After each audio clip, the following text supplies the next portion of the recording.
It's 6. It's 6 o'clock. I'm going to call this meeting of the Rhode Island Marine Fisheries Council to order. My name is Bob Ballou. I have the honor of serving as chair of the council on behalf of DEM Director Terry Gray. We have a quorum and we're ready to begin our business for this evening. We have an agenda, a draft agenda, and the first item on the agenda is the agenda itself. Does any council member have any recommended changes or modifications to the agenda? Seeing none, I would just note that at the end, under other matters, I plan to, for the record, note that Quahog Week is coming up, May 15th through May 21st, and there's a lot of great information on that on seafoodri.com, and I'll provide a briefing to the council on that. But for those of you who may not still be here at the end of the meeting, I wanted to let you know that I'll be adding that as an FYI agenda item under item 9. And seeing no other recommended changes, is there any objection to adopting the agenda as proposed? Seeing no objection, the agenda as proposed stands approved by consent. And we're on to item 2, which are the meeting minutes from the last meeting of the council on April 4th, 2022. Thank you, Pete, for doing such a great job with those meeting minutes. Any recommended changes to those minutes? Seeing none, any objection to adopting those minutes as proposed? Seeing no objection, the minutes stand approved by consent. And we're on to item 3, which is public comment. This is an opportunity for anyone here from the public who would like to address the council on any item that's not on tonight's agenda to do so. Would anyone like to address the council that's here tonight? We also have this as a hybrid Zoom meeting, so I will now look to Nicole and see if anyone from the public, and if you are listening in on Zoom and you would like to comment at any point during this meeting when I ask for public comment, now being 1, please either raise your hand by using the raise hand feature or otherwise signal your intent to Nicole, who's monitoring the Zoom, to let her know that you would like to weigh in. Is anyone indicating an interest in weighing in? So seeing no hands, either in person nor on Zoom, we will move on to the next agenda item, which is item 4. That's the Shellfish Advisory Panel meeting minutes from the most recent meeting of the Shellfish Advisory Panel. They've been very busy, but the most recent meeting was on April 20th, 2022, and I'll ask Katie Egan to summarize those for the council. Katie? And so we had, the bulk of the meeting was discussing the project. We were going to the agenda items or we'll leave that for later. We have, there are scheduled experts, Wednesday, and possibly Avenue, they has, Senator scheduled dates, so there's discussion on that, and also, a presentation on license. Also, the first item that we had was Dr. Rice presented. I think he also presented to the council. He showed for that. And then the insurance, and then licensing. Thank you. Questions for Katie? Seeing none, Katie, would you like to move adoption of those meeting minutes? Is there a second to that? Seconded by Travis Barrow. Is there any objection to the motion? Seeing no objection, the meeting minutes from the April 20th, 2022 meeting of the Shellfish Advisory Panel are adopted by consent. And we're on to item 5. This is the 2022 Providence River Shellfish Management Area Harvest Season program. And this has been reviewed by the Shellfish Advisory Panel. It is not going out to public notice because we don't go out to public notice on matters pertaining to shellfish management areas. Therefore, anyone from the public that's here tonight that wishes to comment will be afforded an opportunity to do so. What I'd like to do to start is look to staff to present the issue, and then I'll look to Katie to offer the SAP's recommendation. And then we'll open it up to public comment, and then I'll entertain a motion from the council regarding a recommendation to the director. So it's up to John. John. Thank you, Mr. Chair. The Providence Seekonk River Shellfish Management Area started up last year. By way of background, it was reclassified by Office of Water Resources in 2021 to a conditional area. The harvest schedule was adopted in 2021, providing for 27 days from May 26th to August 4th. Some of the rules of the area: it's open from 8 to 11 a.m. only. There are additional days provided between August 6th and September 3rd in the event of water quality closures due to rainfall. Softshell clam oyster harvest is prohibited. For the Quahog limits, multi-purpose and PEL license with shellfish endorsements are 6 bushels per day. If you have a CFL with Quahog, student shellfish, or over 65 license, you're still limited to 3 bushels. You can have 2 people on board and 2 possession limits on board if 2 licensed persons are both digging. And the schedule also applies to recreational and commercial shore digging, so it's not just boat harvest. There was a later rule adopted to allow for 3 extra open days in December, a total of 15 open days in 2021. Next slide. So there is a proposal from the Shellfish Advisory Panel for the 2022 schedule. Once again, open 8 to 11, only on open days. Between May 23rd and September 2nd, it would be open on the first 2 non-consecutive weekdays of each week. For example, Monday, Wednesday, Tuesday, Thursday, or Wednesday, Friday. On June 30th, it would be open, but on May 30th and so Memorial Day and July 4th, it would be closed. September 6th through October 28th, it'd be open 1 day per week on the first available weekday, excluding October 10th, which is holiday, closed. Then for December 12th through the 30th, open 1 day per week, first available weekday for a maximum of 3 open days. Recreational shore digging, open at 1 peck per person per day from sunrise, sunset on scheduled days, and all other rule changes would remain unchanged. So this is the SAP proposal for the Providence River schedule. Thank you, John. Questions for John, and we're going to go to Connor next for a division perspective, but any questions for John? Yes, Travis Farrell? Just clarify for me, the 8 to 11 opening versus the bottom, sunrise to sunset? So the shore digging is sunrise to sunset, my understanding is the proposed, whereas the boat harvest would still be limited to those 4 hours there. Sorry, 3 hours. Can't do that. So how about just recreational boat harvest besides the 8 to 11? Or I would look to the SAP. I'm not sure if that was a consideration, recreational boat harvest. I'm also on that question. I think it might be good to speak to this a little bit better.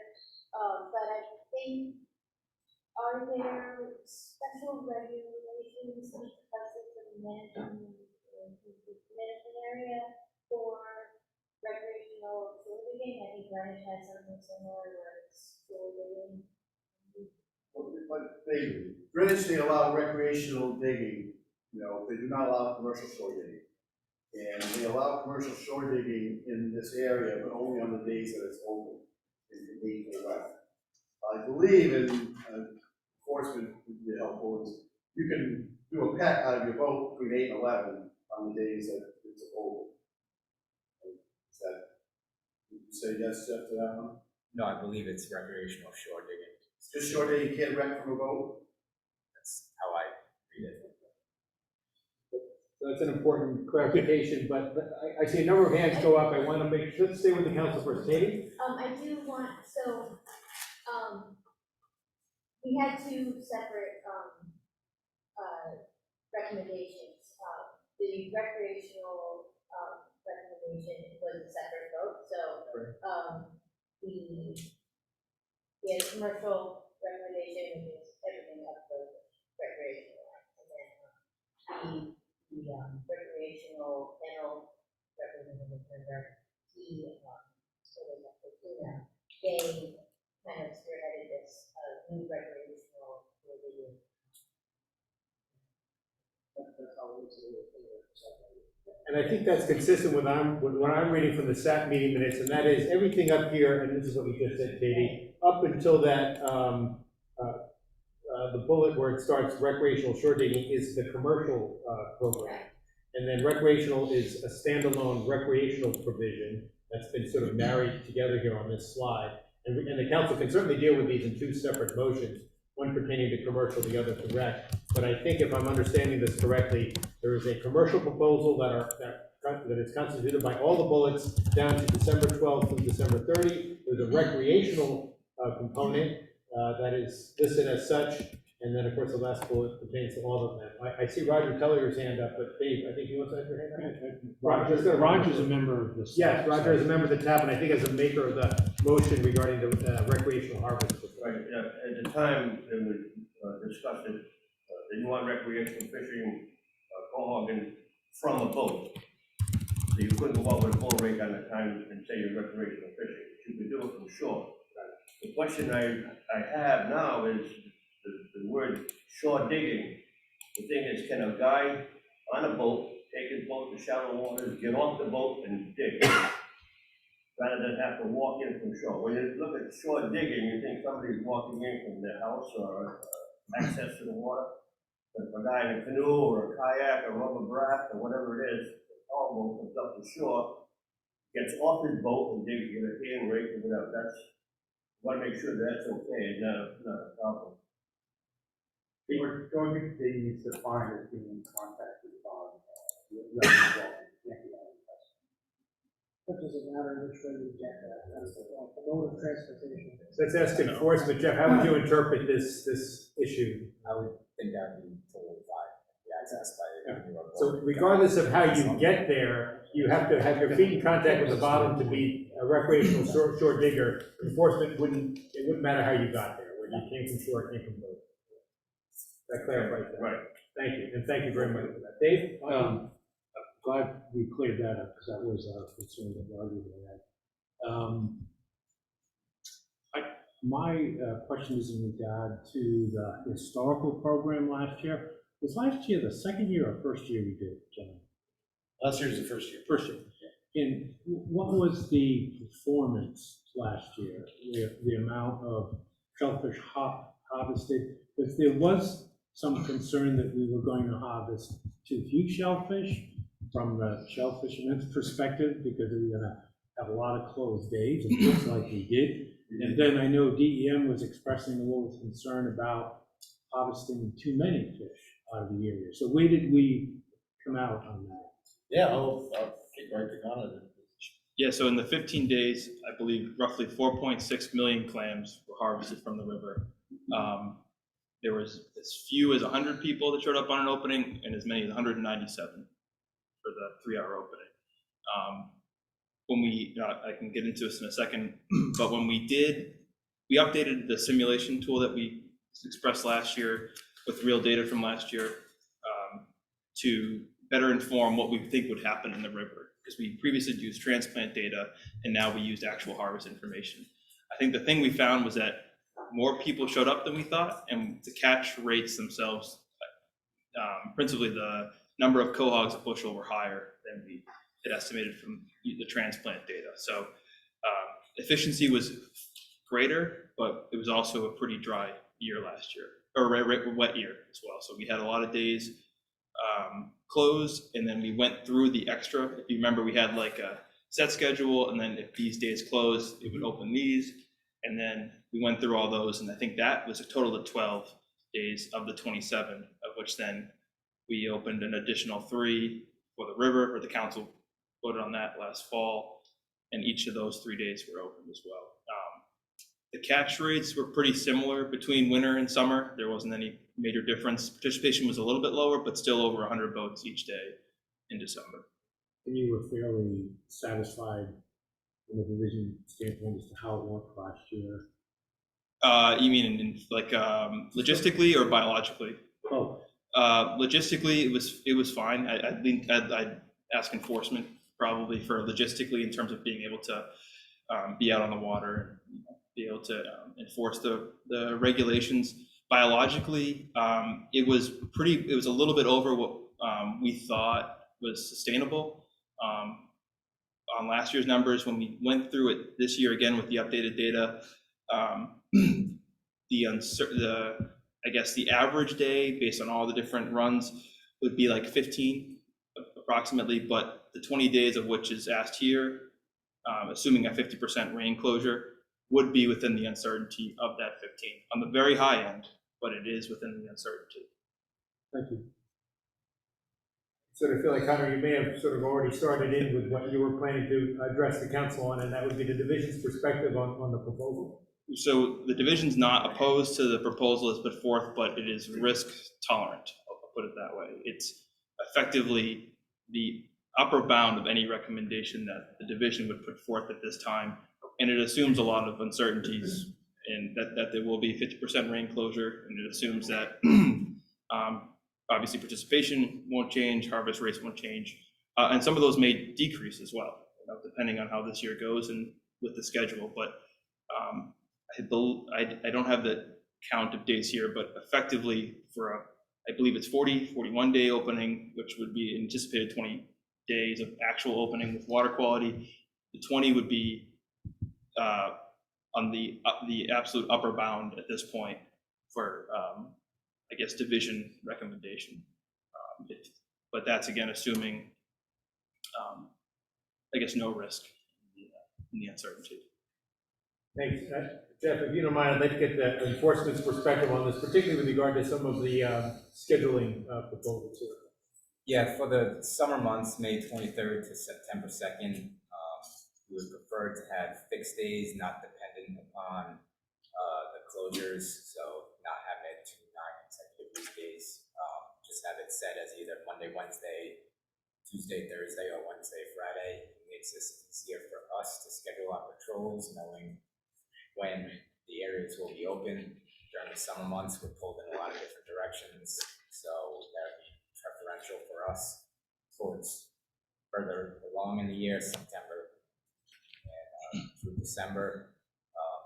We have a little bit more flexibility in our division.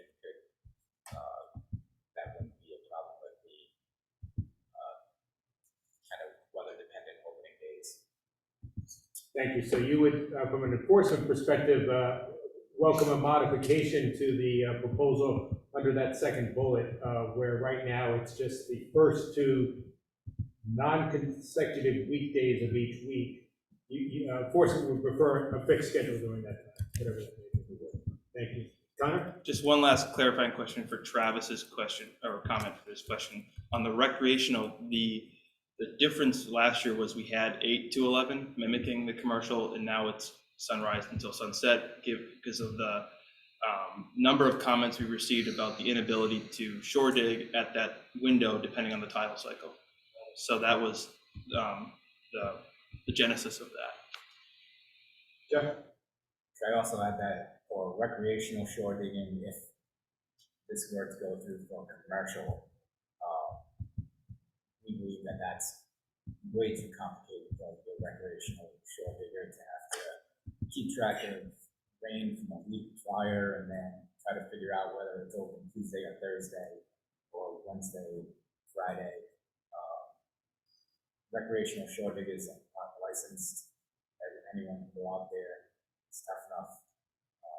Have lots of issues with shore diggers just accessing areas they're not supposed to be.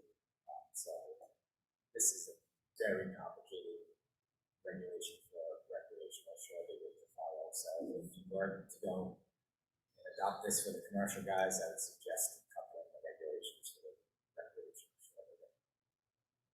Thank you for that. Appreciate it. So at least a couple of thoughts for the council to consider in terms of a potential modification. At this point, I'd like to open it up to public comment. If anyone would like to address the council on the SAP proposal, now would be the time to do so. Would anyone like? Yes, sir. And can you identify yourself for the record? Mike Monteforti. Hi, Mike. It was expressed to me that the 11 a.m.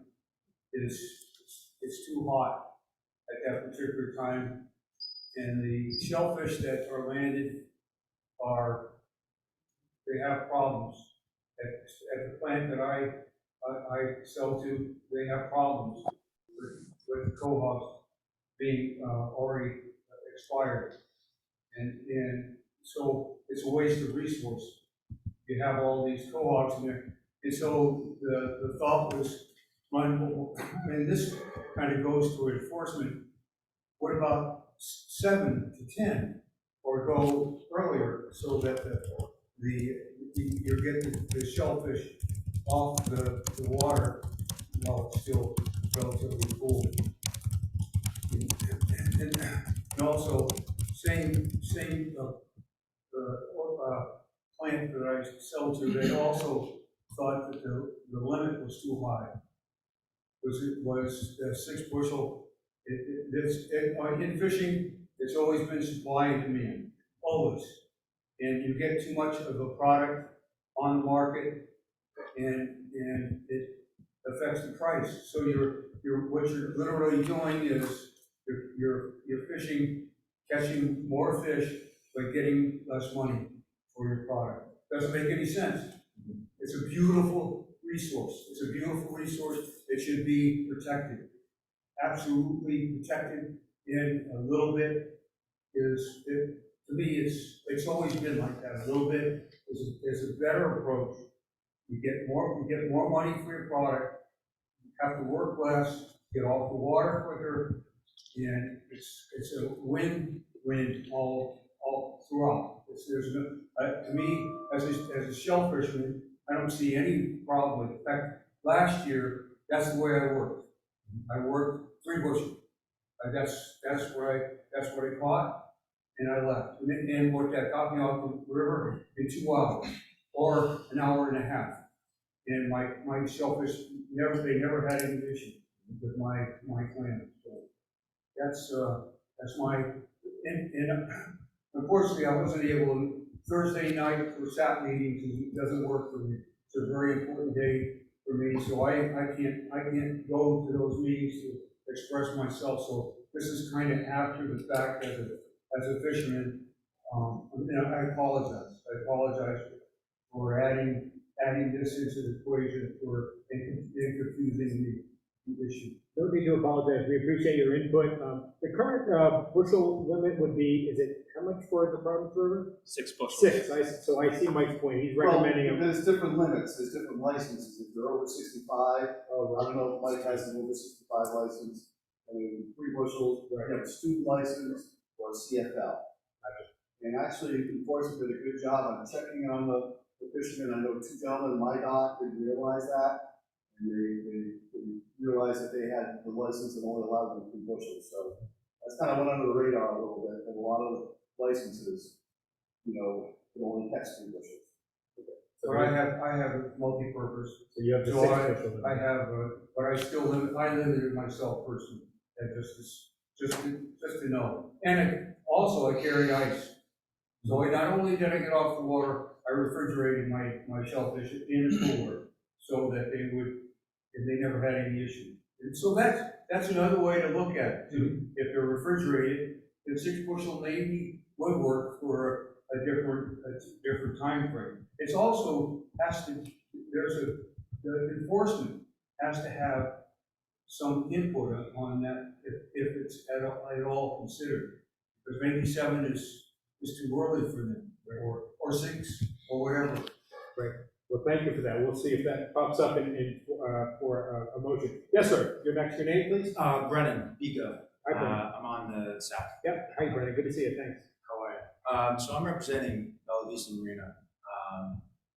We bought probably about a little over a fourth of everything that came out of this river this past year. I don't know who Mike sells to or anything like that, but I had 0 problems with stuff going bad because of the sun or anything. I mean, if you're mindful of it, and I trust most of my guys to be mindful of it, but I had 0 problems.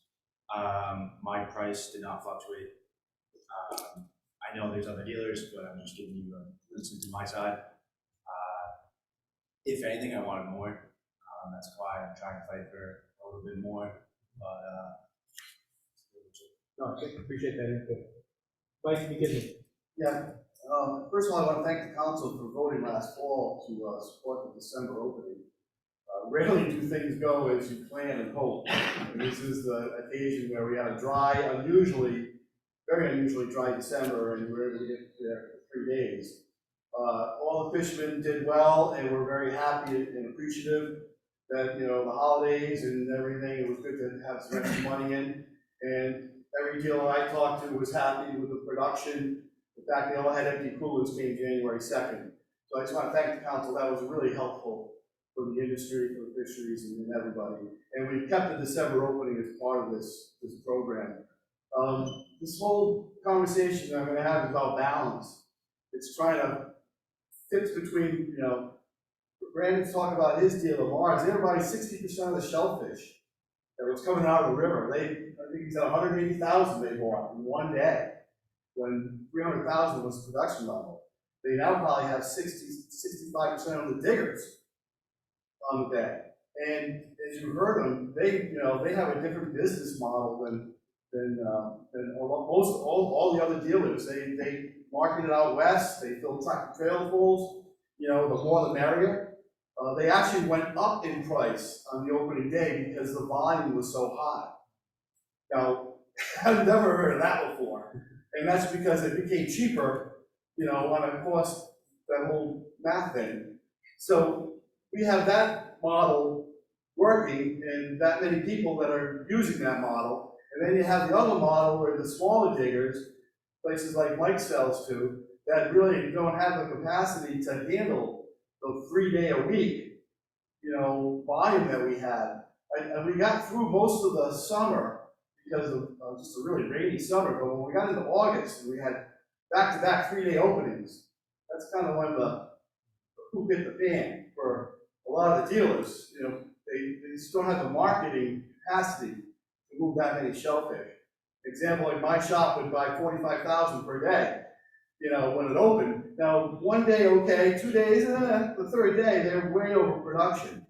And I know Rhode Island clam, one of the bigger markets for the smaller guys, he was down to 1,000-pound limit.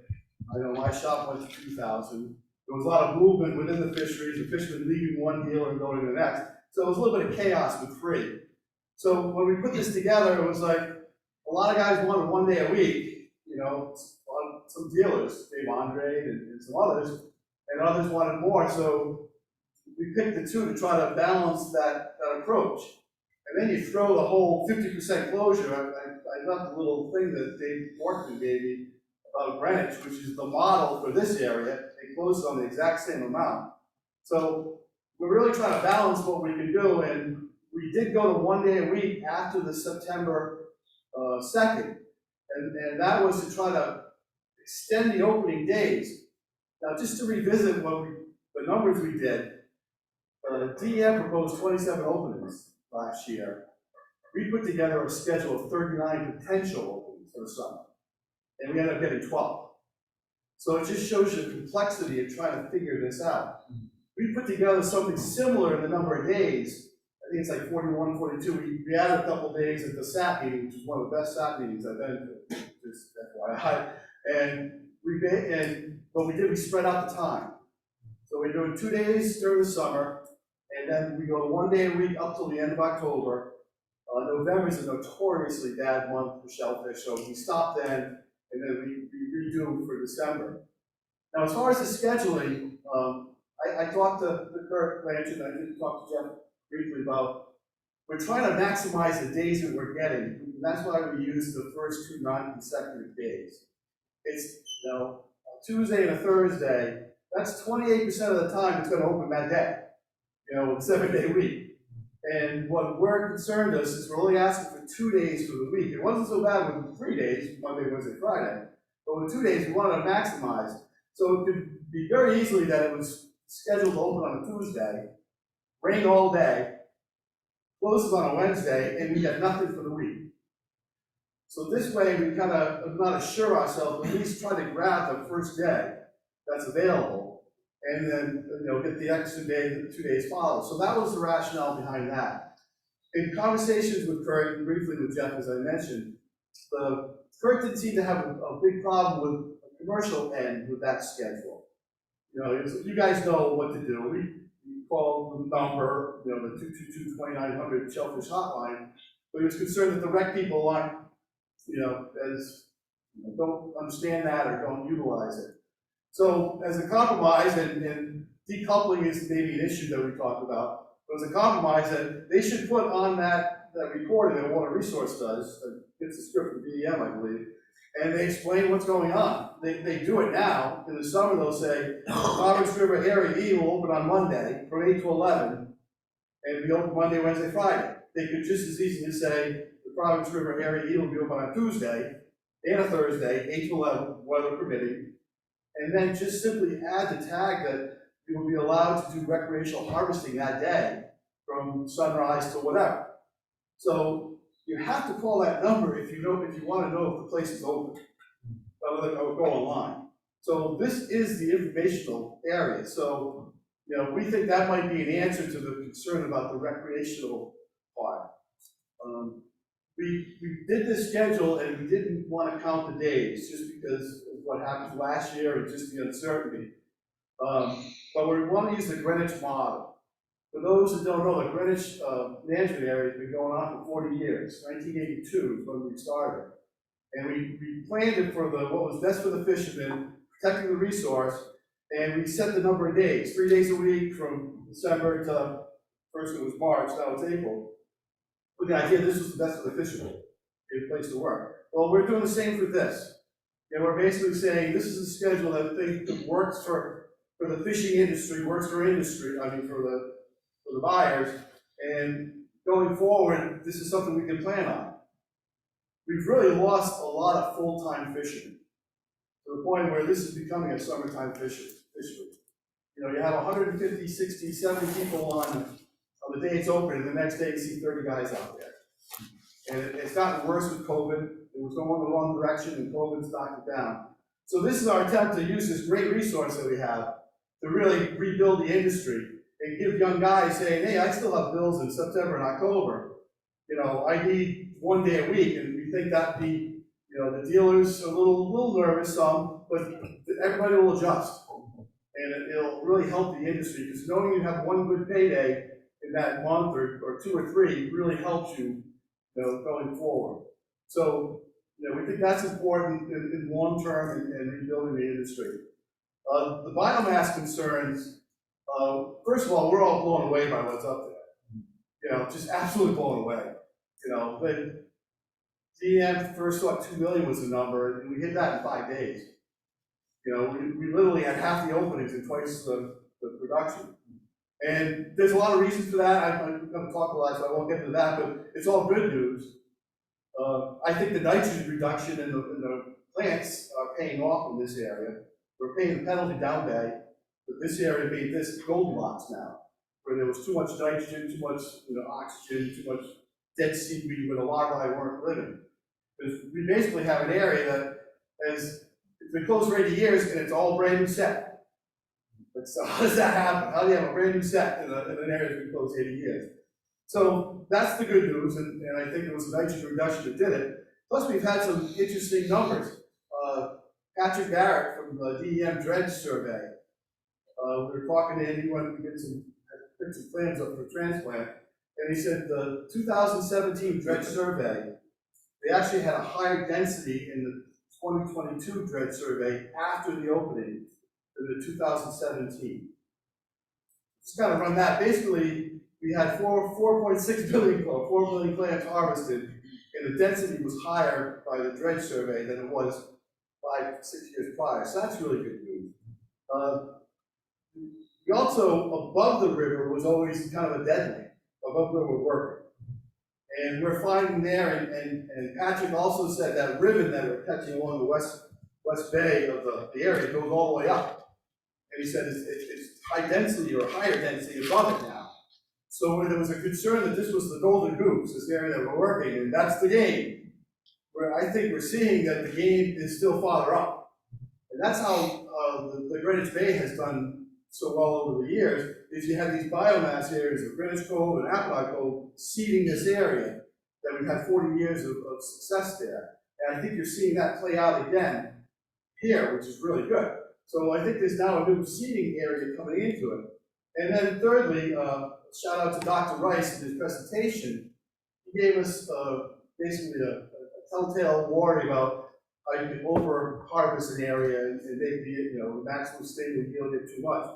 And basically start up here, and if you kind of go, when they meet, you're in trouble. That was the gist of it. Well, we all agreed, we're up here right now. We're like at the very beginning. So even if there's concerns about, a dry year, and we might make an extra 4 or 5 days out of it, I think we're well, not even close to having issues on the biomass. And as and I talked about, we can always adjust next year. This is an ongoing experiment. You know, I actually, if things go well, would like to start next year early, like in April, 1 day a week. That way you try to expand the year out of it, to get more, you know, if this works out. So I think the biomass, we're good on, you know, going forward. It's really a really positive thing, because we are seeing a real non-recruitment lower bay. You know, just whether it's food or what, we're just not seeing the seed that we see up in this area. So we're going to be using this to rebuild the industry. I think it's a pretty prudent plan. You know, it doesn't work for everybody. We try to make it work for everybody. And I think, you know, the 41 days, if we get half or maybe a little more, I think that fits right in, you know, where we want to be. And I guess to end it, other than the week before 4th of July, where we might have an extra day, we're only asking for 6 hours per week in the summer.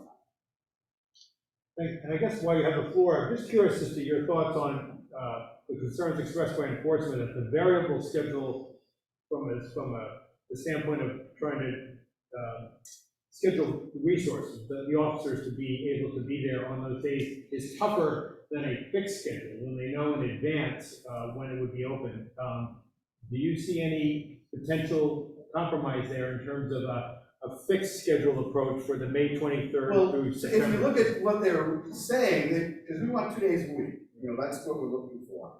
Now, a Monday, Wednesday, if you put that in, what happens if it opens on a Thursday? You don't get it. Or a Friday, you don't get it at all. If you don't, you know, open on a Tuesday, Thursday, but you know, by having fixed days and only 2 of them, you're really limiting yourself to do the math, and like 65% of the time, it's not going to be those days it opens up. So, as I mentioned, I think, I don't want to say the thing runs itself, but I think once the commercial end, like if you go to Greenwich now, even though there's not that many people, everybody shows up at 8, starts at 8, and they leave at 12, or some earlier, you know, but that's it. And, you know, if you can have officers at the shops maybe in the beginning, but I think it kind of just works its way out. The rec angle I understood better, as far as, you know, they're not as in tune, I guess, to what's going on. But like I said, you have to call that number. Everybody does, whether you're a rec guy, a commercial guy, to know what's, you know, you just can't show up and think it's open. You know, it used to be in the paper, they used to put it in the journal. But now it's that number. So if you put that information in the number, or perhaps decouple like they mentioned, and just take it off our schedule, you know, but that was problematic. It was only open 8 to 11 for a tide day, and you know, who knows when the low tide is. So that was problematic. That's why we're trying to fix it. But I think that it's doable. I think it's best for the industry. It has some flexibility in it that, you know, we'll get our end. I mean, so. Okay, thank you. Other comments from the public? On Zoom, does anyone have any interest in commenting who may be listening in to this meeting on Zoom? If not, we will take a comment if you raise your hand before the council takes a vote. So Nicole will let me know. So we definitely want to incorporate anybody listening on Zoom, but as of right now, we don't have any further public comment. So to the council, Dave Monty.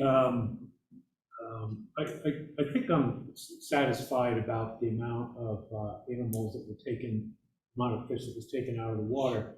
But excuse my ignorance, and I should know this, and I apologize. Could there be if we're worried about taking too many fish out of there, couldn't we have go with this schedule, but have a cap as to the number of animals that you want to take out? I'm a little confused as to why you can't do that as well. Connor? So we can. Last year, when we discussed it, the council voted against that explicitly. So we removed it. And in conversations since then, we talked about this like rolling days being triggered if there's closed. We talked about a ceiling like we do for finfish, right? That's exactly what I'm thinking. Yeah. And I assume you'd be opposed to that. I'm wondering why, if you are. Well, we've never been managed that way. Okay. Our fishery's always been managed, you know, in a different way than that. And just, I mean, I want to re-emphasize, we were all amazed by it. If you guys had voted for the 2 million cap last year, it would have been 5 days. Dave Sigliato. So, I definitely support what was put forward with the, SAP, committee, but, I would like to answer that. They really don't know how much is up there. And the amount of area that we've actually covered is so small in comparison to what is actually up there, just square footage. To put a number on it would be, you could pick any number in my estimation. I know they do spread surveys and things like that, but I was actually on the Quahog Research Committee, and I went up there with a bull rate, and I dug in areas close by and even where I'm at now, and what we saw at the time were a lot of top necks and hogs. Good mix. There was some necks. The stuff that we're seeing now is, to Mike's point, it's a new set. There was never, I never pulled a rake in there with the amount of little ones that we're seeing in there now. And as I think back over last year, everybody was kind of in bullets in the beginning, and then they kind of spread out to 3 distinctive areas. But the area in itself is much larger than Greenwich's footprint. And, you know, I find it hard to say, put a number on what is a good number for us to pull out of it. One of the things that I do is I talk to a lot of guys during the course of my day, and all of us that are full-time fishermen are all driven to sustainability in this particular area. But the problem is that what we see and what would be given as a number are two drastically different things. Okay, you know, so if you put a cap on it at 6 million clams, that's still, I mean, how many days would that give us if we went under the 4 million? Would it be 5 days at 4 million or something like that? Or 2 million within 5 days, right, so 12 was 4. So 6 million would be met within a short amount of time. And I still don't think that resource is even being tapped to its fullest potential at all. Because again, from where these areas are, from where these 3 distinctive little groups are, there is a load of area that has not even been touched yet. Okay? And I know from my personal experience, a lot of that area I dug in that fleet that hasn't been touched yet, and there was a lot of cohorts then. So this area is incredible, but we definitely are aware of the amount that's being taken out, right? Especially from around shellfishmen's perspective. We're very, very aware of what we want to take out. We want a sustainable fishery, but we're also looking at this as a major bump for our industry, not just for the younger guys, but for all the guys. We have seen a tremendous decline in our industry. And the problem that happens is it's not just us in the industry, it's the supporting industries, like the shellfish dealer. They can't set markets up without product. They can't sell the stuff if it's not coming in. We've seen a decline in that. So when you want to talk about, okay, how much is reasonable to take out, that's a tough one, because dredge surveys only give you one perspective, but it's not necessarily what a bull raker will do, right? The dredge, I've seen dredge surveys where the bull raker was at 90, I think the bull raker is at 98.9% efficient, where dredge at its best, given the operator, was only at 65 to 70% in certain bottoms. So this is where it becomes really tricky as far as what is sustainable and what's can be taken out and not damage the resource itself. That's why I think this particular scenario is the best one, because it's not really aggressive in a very, sense, but it can be changed and altered, and we can better hone in next year, because we'll have better numbers as far as what we pull out this year. And with the rain closures, we'll be lucky if we get half of those days, realistically.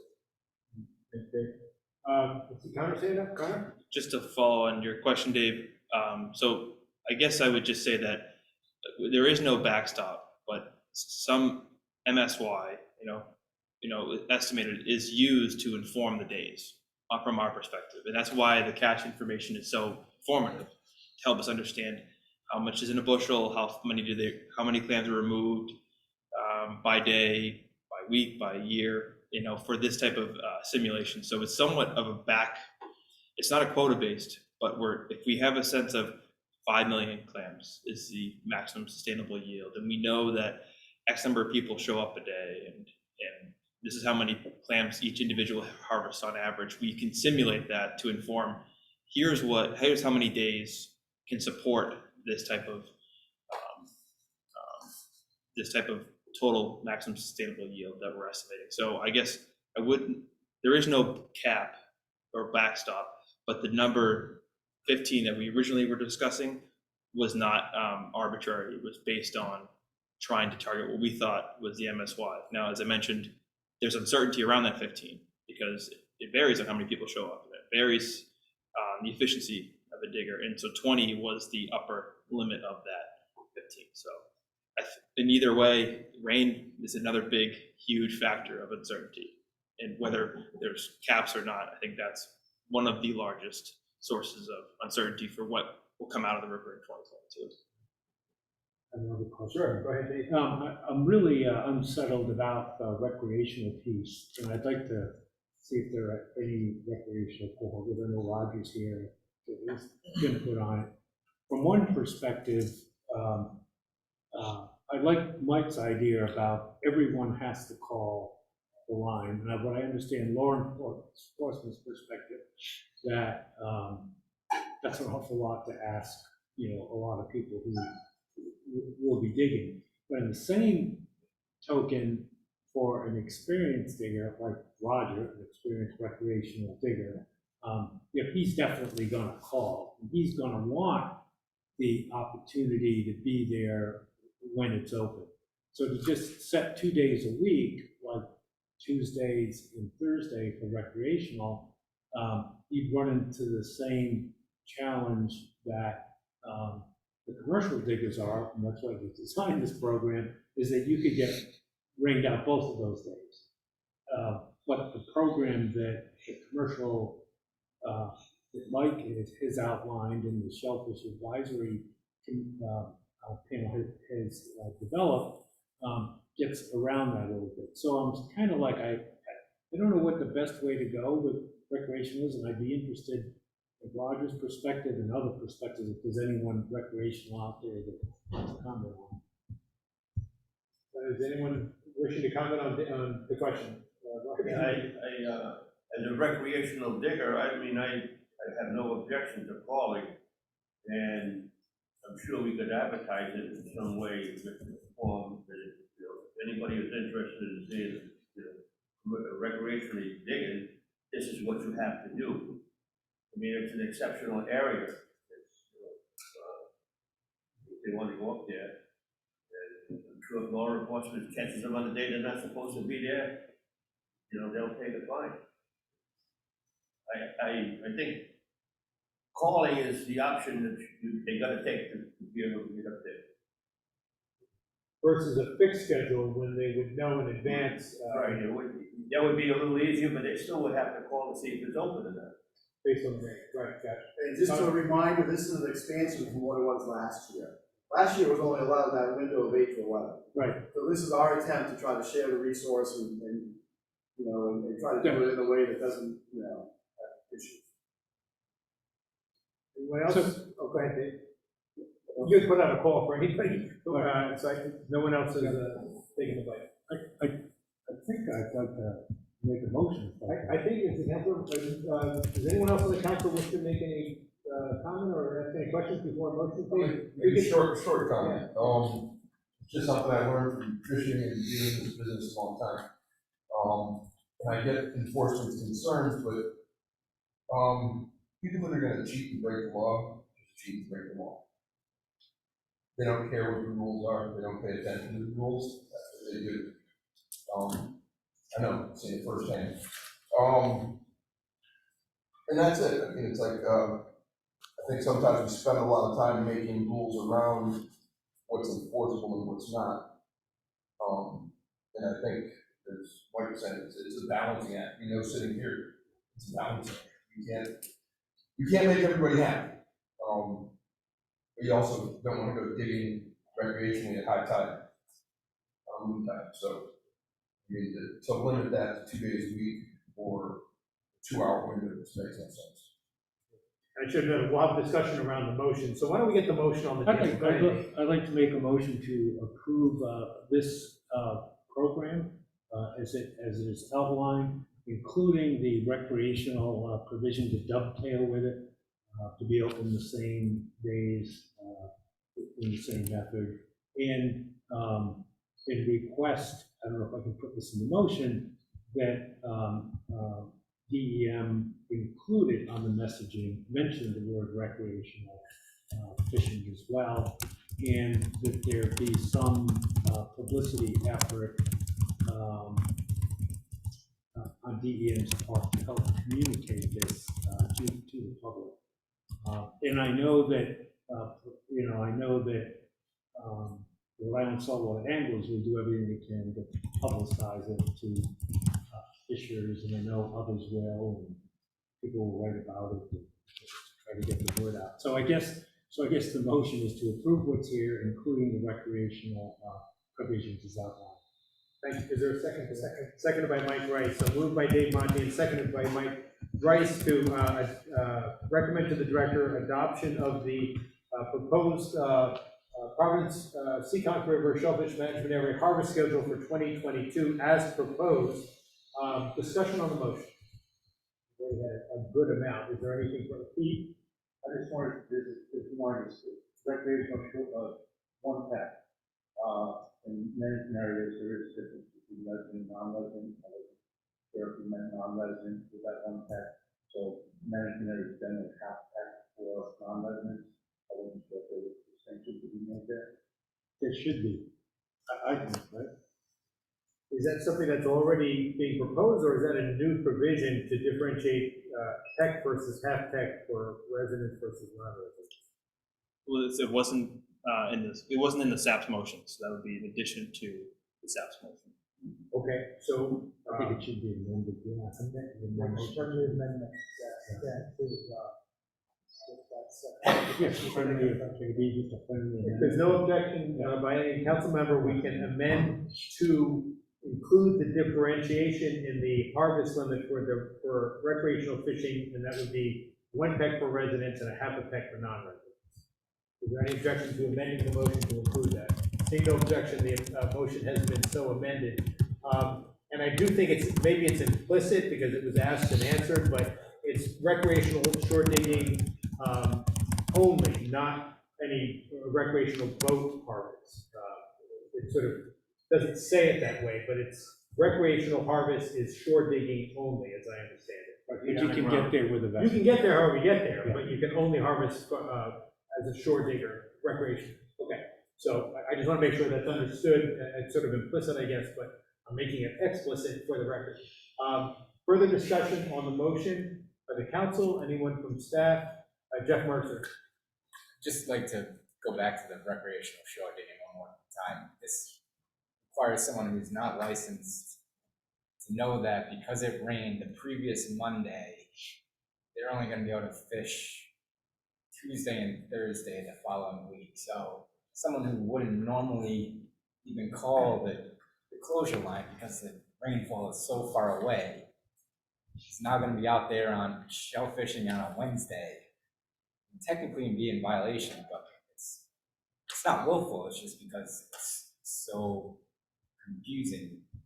And these areas are like Connecticut Point. That's a 20-minute ride from any major highway. That's going to be our major area. We're going to be inundated with calls all summer long for people who are willfully violating. It's just very complicated regulation for someone to follow. You know, thank you for that. Let me go to Connor next, Mike, and I'll go to you, Connor. Well, just to Dave's comment, there's only so many tools that we can notify people and do outreach, right? Rec shellfishing is challenging to reach the entirety of Rhode Island, because everybody does, a lot of people do it and they don't follow the listserv necessarily, or they don't call the hotline. So if the council were to do something of this nature, we would try and get information out, but we're only reaching a certain portion of the public with the tools we have. So just make I'm just curious, if there were a fixed schedule, say every Monday, Friday, every Monday and Wednesday, with a Friday added if either that Monday or Wednesday were closed, would that be more acceptable from an enforcement standpoint? I think it's an enforcement it's- question. To us, the less days we have to force a close area, we'd be happy to see it open every day, but it's up to the. Well, I think that it gets at the same issue. I mean, it would just be it would be a variation on the fixed schedule approach. Instead of every Monday, Wednesday, or every Tuesday, Thursday, it could be every Monday and Wednesday, and with a Friday added as a contingency if either that Monday or Friday or both were closed. My only concern is then it even becomes, more complicated. You've got recreational regulations and you've got. So this would be for all. Everybody would be subject to the same, and this is, and by the way, I just want to make sure, the shore digging is on scheduled open days only. Right. So they're following the same commercial schedule. Right. So for all harvesters in the Providence River, just a thought that you could, because I hear the concern about 2 days only, but I was just wondering if there was some way to kind of wiggle forward in another way, and that's why I threw it out there for this. Katie? And I think what's saying lobsters, we allowed, the recreational shore was allowed last year. This isn't anything new. So I just, I don't know why this year it's such a bigger concern than this, because I think the days lined up aligned last year. People had to call, and we had a more restricted schedule. So I just don't know why this year it's more, did you have a lot? It's because the dates were already in regulations, fixed dates. This is relying on the recreational digger to take the initiative to call a phone line. Last year's harvest fixed dates weren't Monday, Wednesday, Friday. They were some were Monday, Wednesday, some were Monday, Wednesday, Friday, some were just one day a week. Did you have an issue with that? We always have issues up there, but. But so this year is basically gonna be the same, so. That's good. It was a floating schedule, fixed days, Monday, Wednesday, Friday, but as Katie said, it could have been just a Wednesday, could have been Monday, Wednesday closed. I mean, so you have to pay attention to that stuff regardless of who you are. Okay, really, no, I think I don't want to beat this to death, I just want to make sure we had a good, open discussion. Travis, did you have a comment? Well, I was just gonna say, I think just the added variability of whatever days to Jeff's point, just make it a little more complicated. I guess just one comment I am a recreational co-hogger, so just one other comment. I guess, most of the folks that I would dig with would actually probably most likely dig on the weekend, which obviously is not any of this. I don't know the sort of opportunity to only go to one weekend day versus following anything to do with this just for recreational, but please pose that or ask that question. I don't know if there's any opportunity to do something like that. So, is the question weekend shore digging recreational? Yeah. Biologically, it's not an impact, but I believe it would be an enforcement concern on the weekend as well.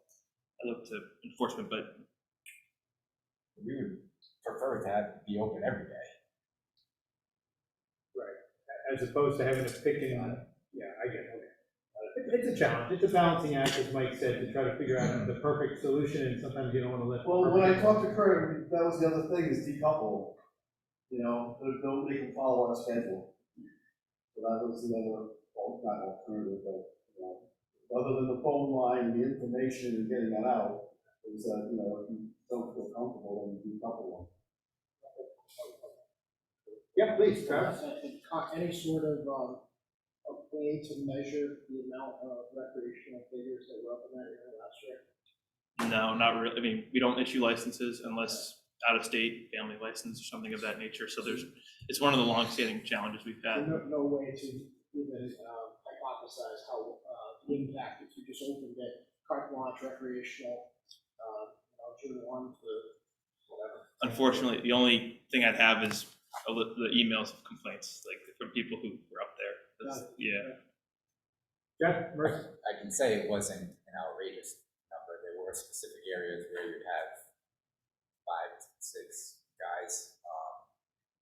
And as far as recreational shellfishing goes, the only other area where there isn't any restrictions on recreational recreational shore digging is in no gut, to my knowledge, and that's just closed in summertime. Everywhere else is open year round every day. So this is a big departure from that reality. I think we've had a really good discussion. I'm inclined to call the question, but I'll give Dave one last bite at the apple. Go ahead, Dave. Okay, thank you. The one thing I want to just point out is that when you open that up, if you open that up for multiple days for shore digging, you're gonna have a lot of guys double dipping. That's the point.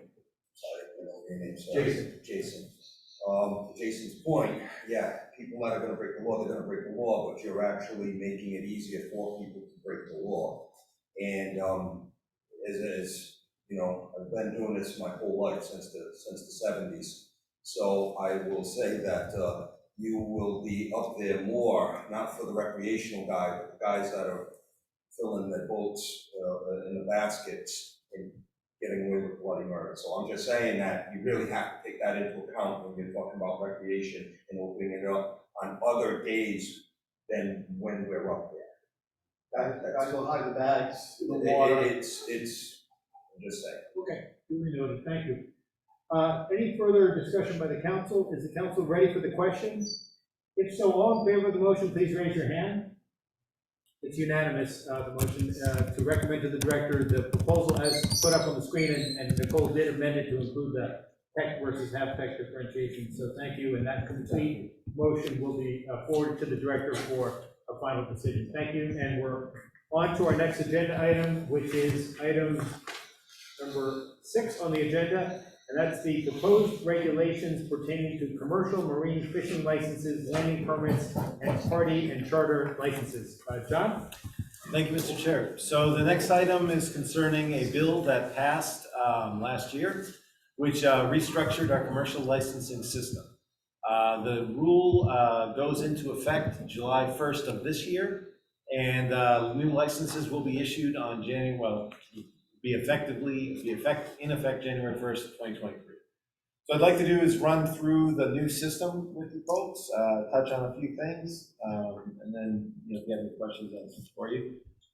So first of all, one thing that the bill did is it eliminated the two types of licenses, the commercial fishing license, the CFL, and the principal effort license, the PEL.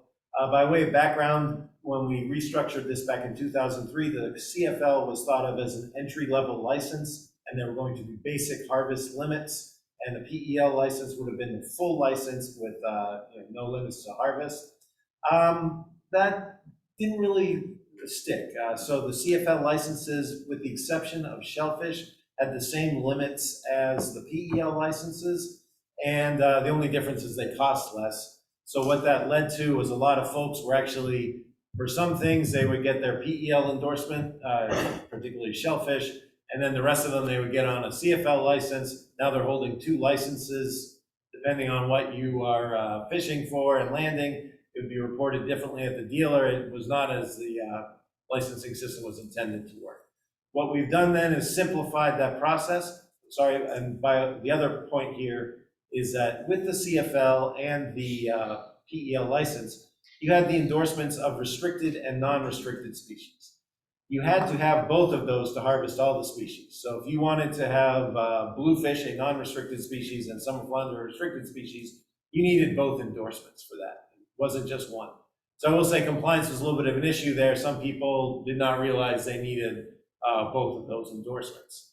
So what we've done is we've eliminated the two types, and we'll only be issuing one type of those licenses called a standard license.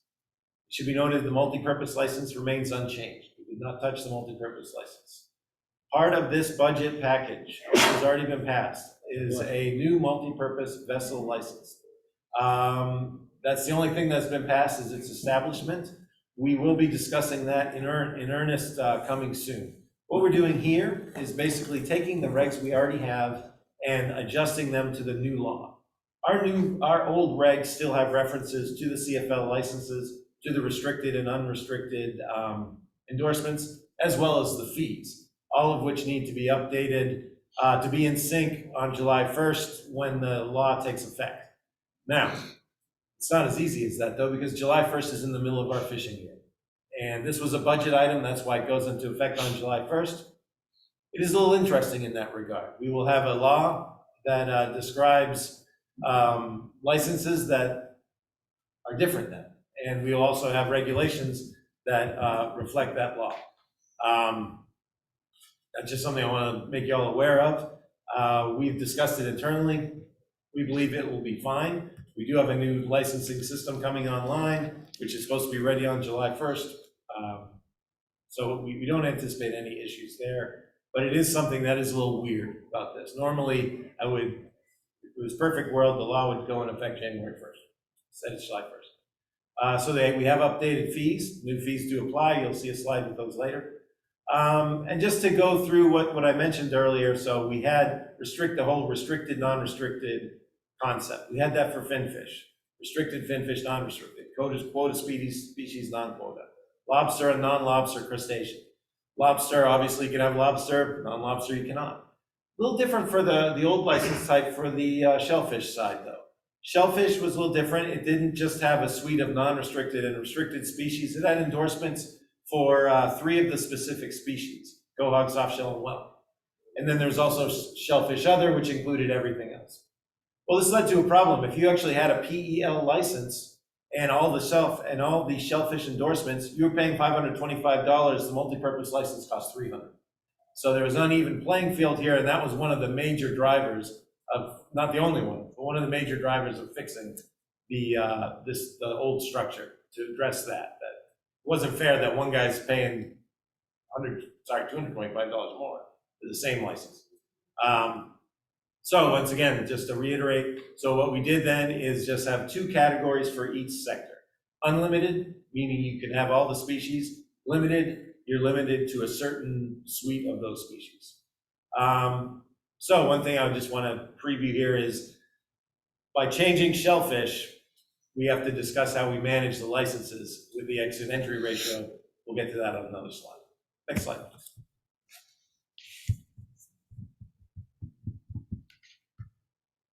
So just to visualize what I just said, we have the standard license. And one thing I do want to hone in on here is I'm not talking about any of the gear endorsements or reporting endorsements. Those remain unchanged.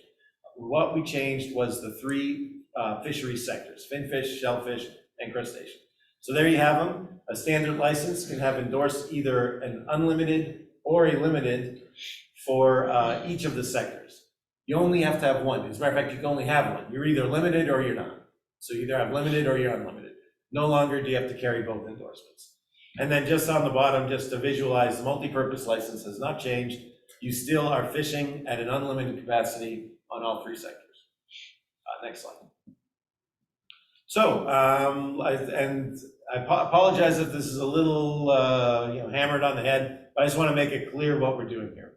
So the applicability of these licenses is for unlimited, you can have all species of finfish and squid, unless specifically prohibited. So you still can't have a basking shark. Limited finfish, authorize the harvest of all species with the exception of black sea bass, summer flounder, striped bass, tautog, and scup during the summer period. So nothing has changed there. Basically, unlimited is the restricted endorsement, plus everything else. Limited is just the old non-restricted.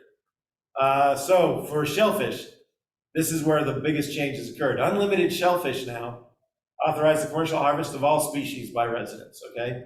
Limited now is basically the shellfish other. You can only have everything else. That's a change now, because before you had to have a quahog, you had to have a soft shell, you had to have a whelk. When this change occurs, we are going to translate everyone's licenses into the new system. If you held a whelk, and I'll go into this painfully in another slide. If you held a whelk only, you're going to get unlimited shellfish. If you held soft shell only, you're getting unlimited shellfish. Same with quahog. So that is an important consideration, one I expect we'll be talking about in the fall. And then unlimited and limited crustacean, similar to finfish. Unlimited allows lobster and all crustacean. Limited excludes lobster from your harvest. Next slide, please. So here's that translation table that I was talking about here. So we are going to take, once the change occurs, with the exception of multipurpose that didn't change, if you held it PAL or a CFL license, you will be issued a different type, a standard license with either limited or unlimited, depending on what you carried the year prior. So once again, if you had restricted finfish, you're getting unlimited finfish. If you only had non-restricted, you're only getting limited. So similar concept for lobster. If you already had a PEL with a lobster endorsement, you're getting unlimited. If you had non-lobster, if you were a non-restricted crustacean endorsement, you're only getting the limited. But once again, for Quahog, if you had 1, 2, or all 3 on a PF, PEL, or a CFL, if you had whelk, Quahog, or soft shell, you are getting an unlimited shellfish endorsement. If you only held the shellfish other endorsement, you're getting that limited endorsement.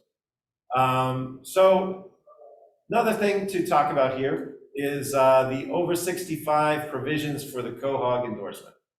In regulation, we have a provision that allows a person over 65-year-old who holds a PEL or CFL license with a Quahog endorsement to get just that Quahog endorsement and the license fee at no cost. This is an issue with the new law. We do not have just a Quahog endorsement now. We have an unlimited shellfish endorsement now. To be perfectly transparent, the division did not put forward a provision for a free over 65 unlimited shellfish endorsement. It's different than the Quahog. Whelk is soft shell, maybe not as big of a consideration, but whelk is. Certainly, we will discuss this in the summer and fall, how we want to deal with that. But our take on it was not to put it forward, and let's discuss it in the fall.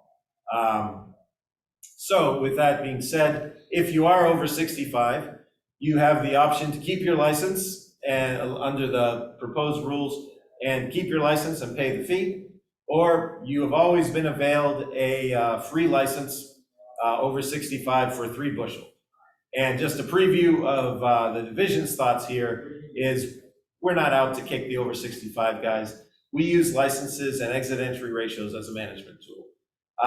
It's our opinion that if you continue to allow a guy to hold a CFL and or a PEL restricted license, or in this case a standard unlimited license at no fee, that's going to erode the exit entry ratio. Not to mention you could sell your business with the license for something you're not paying for. We would be most certainly open to examining the provisions of the over 65 license to make those folks whole, if that's the way they want to go. Once again, if they want to hold their standard license and continue to pay for it, that is their prerogative. But I suspect, like I said, that's more of a fall discussion item, but it has been brought up. Next slide. So let's focus in a little bit more on Quahog endorsement, the Shellfish Unlimited endorsement, because it will have an effect on the possession limit for bay Quahogs. So once again, the CFL with Quahog endorsement will no longer exist. That was the only license still in place with a basic harvest level of 3 bushels per person per day. When the system changes, the CFL with Quahog endorsement will be a 12 bushel license, because there will no longer be a basic harvest license. So I just want to highlight that change here. The other ones have not changed. As of now, the student shellfish and over 65, still at 3 bushels, multi-purpose, PEL with Quahog, still at 12 bushels. And once again, special considerations for management areas still exist. 3 bushels for the general management areas, and the Providence River would still be limited to 6. Next slide, please. So I mentioned before exit entry ratios. So some of you folks participate with me. Every year we discuss exit entry ratios for shellfish endorsements. Currently Quahog is at an exit entry ratio of 1-to-1, meaning 1 leaves, 1's allowed in. Soft shell is different. Soft shell is a little bit more of a depleted resource. It is at 5-to-1, meaning 5 leave, 1 can get in. So because we no longer have these soft shell, clam, Quahog endorsements, those are going away. Those 2 ratios, they're in conflict. Furthermore, whelk has always been that there's no exit entry ratio. if you want to avail yourself of a whelk endorsement, you have to already be holding a quahog or a soft shell clam. So once again, whelk is going to be included in the Shellfish Unlimited. So what we are proposing for now is to have a placeholder here to adopt the quahog. No offense to the whelkers, but they don't have a ratio, and quahog kind of drives it over soft shell. Let's, as a placeholder, adopt a 1-to-1 ratio for the unlimited shellfish endorsement. But we have every intention to go through our usual deliberations for the exit entry ratios in our September cycle, not just for this, but for restricted finfish as well, or by then unlimited finfish. And we can revisit it then, because there will be discussion. Once again, you're no longer just exit entering for quahog. Now it could be applied to people wanting to get into the whelk fishery. So I do expect there might be a potential change to that ratio. For now, we're just saying 1-to-1 as a placeholder. No new licenses will be issued until January 1st, 2023. So that's why it's just a placeholder right here. So if people like the 1-to-1, it can stay, or it can change in the fall. Next slide, please. I forgot we made the slide for this. Okay, so once again, to be perfectly transparent, the quahog endorsement no longer exists. The rule giving that for free to the over 65 was specific to quahog. It did not include shellfish, soft shell clam or whelk. We did a count. There's about 180 of these licenses out there. So it would affect 180 people. We're being very transparent because we don't want any surprises. We're going to talk about this a lot. If you're over 65, you can continue to pay the fee and get your 12 bushels, or currently go to an over 65 for free at 3. We can talk about more of that in the fall. Next slide, please. Okay, I'm not going to go, painfully, I'm not going to go through the fees, but here are our fees. They did change. We did look at our neighboring states for guidance, and I can say that we are pretty level with Mass and New York as far as our commercial fees here. They're not linear. You'll see the more you get, the less you pay, and the whole point was to have it all converge at $450, which is the price of the multi-purpose license. You'll also see that the vessel license has been established with a fee of $1,000. If you guys want to look at that, that's fine. I think is that the last slide that I have? Oh. So yeah, once again, to hammer it home, we are just taking our current structure and adopting it to fit the new law. So getting rid of references to restricted, non-restricted, basic harvest level, full harvest level, CFL, PEL. We want to get this done before July 1st. That's when the law comes into effect. After July 1st, we could have license transfers. They happen all year long. So if a license transfer comes into effect, that will be the only reason why one of these new licenses would be issued. No vessel licenses can occur during a vessel license transfer. Once again, we plan to have, it was suggested by industry, and I agreed before they even suggested it. Once this is done, we're going to schedule a May workshop. I suspect that'll be the first of at least 2, maybe 3. And we're going to have some ideas. We definitely want to hear from industry on some ideas. There's been a lot of discussion that we really need to set some complementary rules around the multi-vessel license. Agreed. Well, that will be the main event. We've also already had some proposals concerning party charter residency and ways to look at the unlimited shellfish endorsement. So this, just to be clear, this is just to adopt the rules with the exception of that over 65 provision. We did not change anything that would conflict with general law. We did have to change what is going away with the general law. So I realize I just dumped a lot on you guys, so please feel free to ask questions. And this went out to notice, were there any public comments submitted here? No, we received no comments. No comments at all. Thank you, John. And I think you did a really good job, and I just want to make sure it's abundantly clear that this is the first phase of a 2-phase process to essentially reform the commercial licensing regulations. The first is just to render them consistent with the new statute that takes effect July 1. It's essentially putting the 4 corners in place.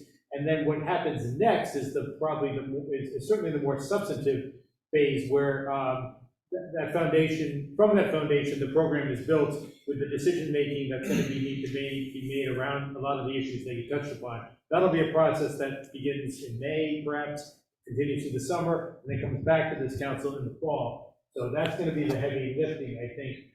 For now, this is just aimed at rendering the regulations consistent with the statute. I think you explained that well. I just wanted to make sure that it was clear for the record. Questions for John from the council? Seeing none, would anyone like to make a motion?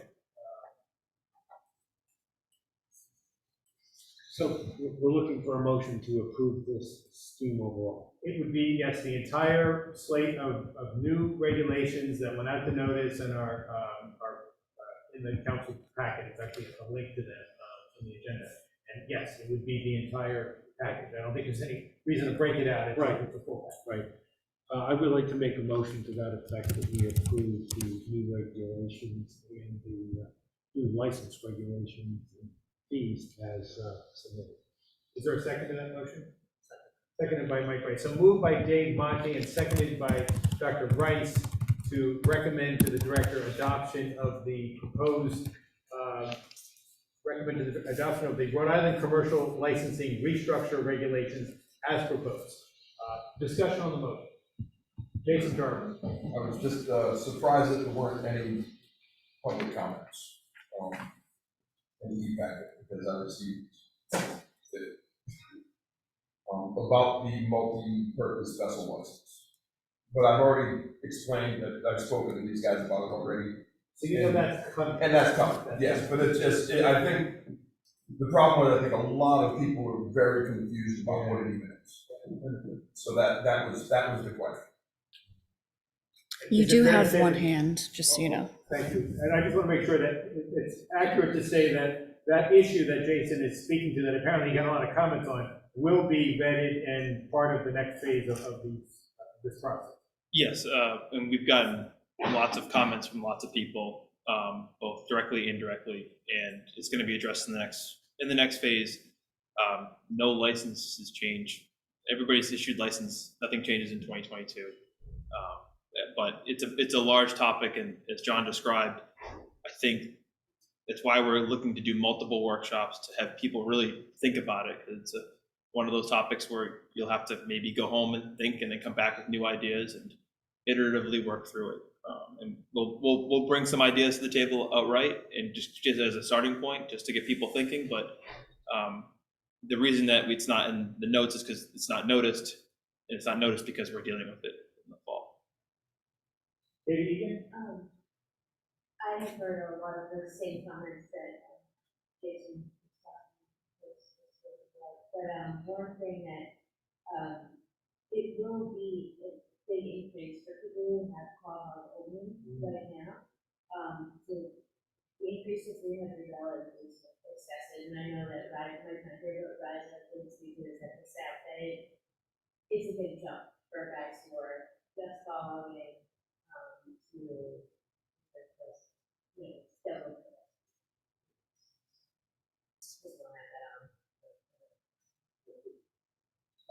We typically wouldn't take public comment, but since it's such a small group, I think if there's someone on Zoom with their hand up, you could call them up, Nicole?